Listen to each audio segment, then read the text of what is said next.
Welcome back to ASA English Podcast, where we go deep on topics and conversations that matter and uncover what is often left unsaid.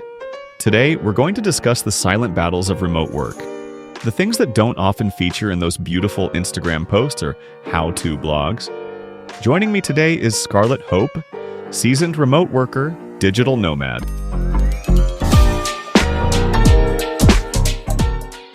Mrs. Scarlett, thanks for coming. Thanks for having me. It's great to be here. Let's jump in very quickly. Remote work definitely has its perks. No commute, the freedom to work from anywhere, and flexible hours. But we don't always hear about the struggles that come with it. We always think remote work is easy and flexible, but in fact, there are some other aspects we should focus on. To start, one of the biggest challenges I have heard from remote workers is loneliness. When you're not around coworkers all the time, that sense of isolation can creep in. How has that affected you and how do you deal with it? Honestly, loneliness has been one of the toughest aspects of remote work. You realize how much those little office interactions, like grabbing coffee with a colleague or having a quick chat at lunch, can affect your sense of connection. I miss that camaraderie.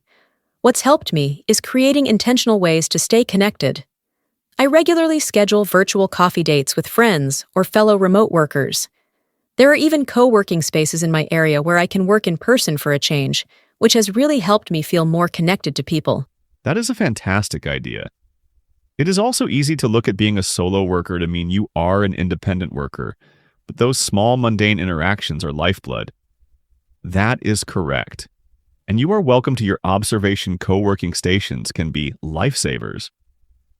That brings me back to another difficulty that arises regarding work life. When the workspace is your bed and vice versa, some lines blur even more between what is at work versus relaxation mode. How do you separate the two? Yeah, the line is definitely blurry. In the beginning, I struggled with this. I'd find myself working late into the evening because I didn't have a clear boundary between work and personal life. What I've done is create a set routine that works for me. I start my day with a specific ritual, like morning coffee or a quick walk, that helps signal the start of my workday. I also set strict working hours, and when they're over, I shut my laptop and leave the workspace, even if it's just in another room. I've learned that separating the physical space where I work from where I relax is key to keeping balance. That's such an important tip. Having physical space separation helps signal to your brain that it's time to shift gears. And sticking to set working hours is crucial for avoiding that always-on feeling. Now, we also have to talk about time zone challenges. Working with people in different parts of the world sounds exciting, but it must throw off your routine sometimes. How do you manage all those different time zones? It can be a real struggle, especially when I'm dealing with teams on opposite sides of the globe. For example, I might have a meeting scheduled at 9 p.m. my time, which totally messes with my evening. What I've learned is to be proactive about time management. I use scheduling apps like Google Calendar, which helps me keep track of different time zones and plan my day accordingly. If I need to work with someone in a completely different zone, I try to set meetings at times that are reasonable for both of us. And on days when I have late calls, I make sure to schedule some time off the next day to rest and recover. Scheduling tools like that are lifesavers. It's so easy to forget about time zones, but if you plan ahead, it doesn't have to disrupt your routine. And taking care of your body by balancing out those late calls with rest is super important. Now let's talk about productivity.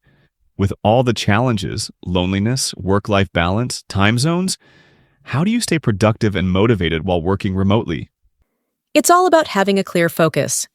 For me, I break my day into chunks and prioritize the tasks by importance. The first thing I do every morning is make a to-do list with the top 3 things that absolutely need to be done that day.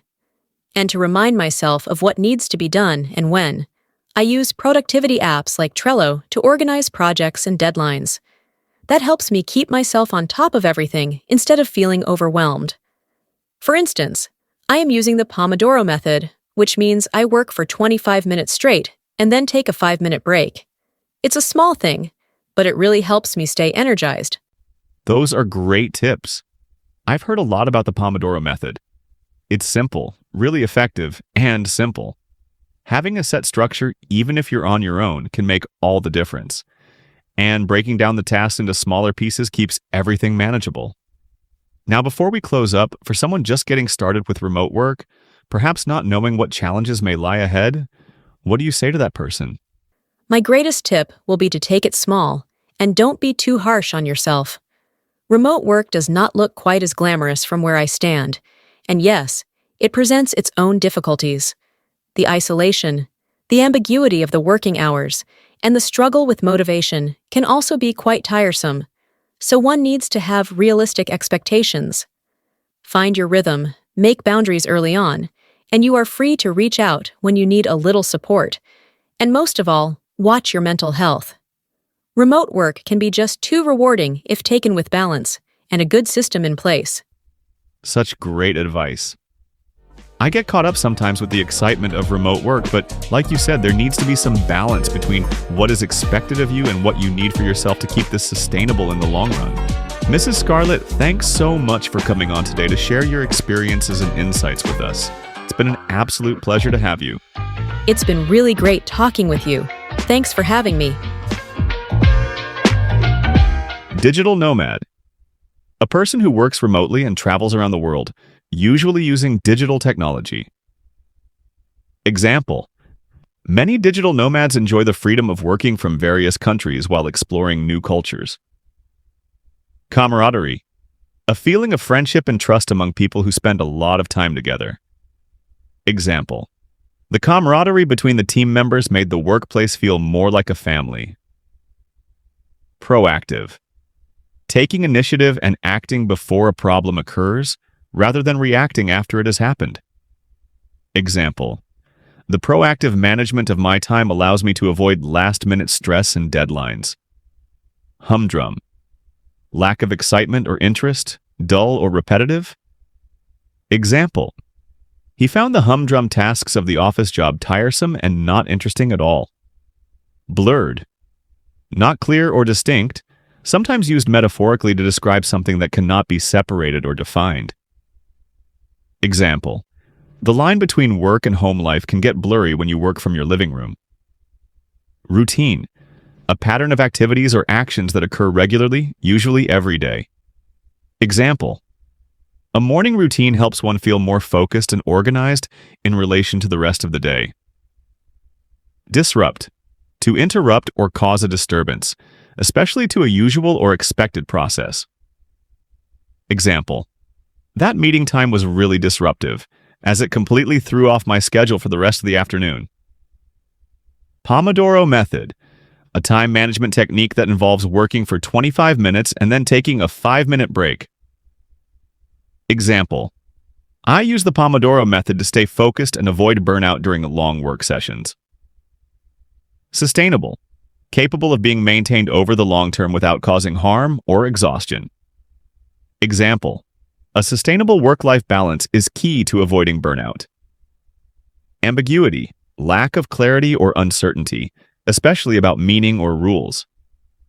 Example: the ambiguity in the instructions left many people confused about how to complete the task. And that's it for today's episode.